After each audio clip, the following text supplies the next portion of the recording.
så går det løs i dag. Revy. Revyernes revy.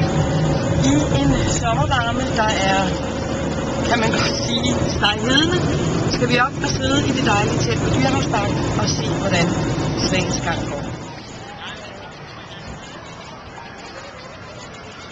Der er fuld skrue heroppe i Dyrehav, oppe i Dyrehaven, og når vi kommer ind i teltet, så bliver der ikke mindre skrue på, fordi Revyernes Revy er jo årets største fætter-kusinefest inden for revybranchen. Det er jo i dag, der skal kåres nogle kunstnere og uddeles nogle priser, og det er altid rigtig spændende, og der er nerver på højkant, men der er også god og kollegial stemning her på denne festival.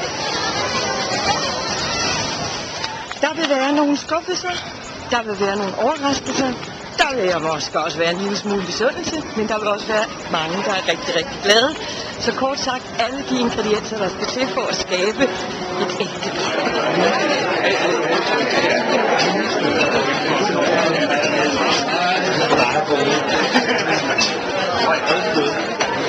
Revyernes Revy udmærker sig jo ved at være udsolgt stort set i det øjeblik, billetterne bliver sat til salg. Så det der med teaterkrise, det gælder i hvert fald ikke for det her show.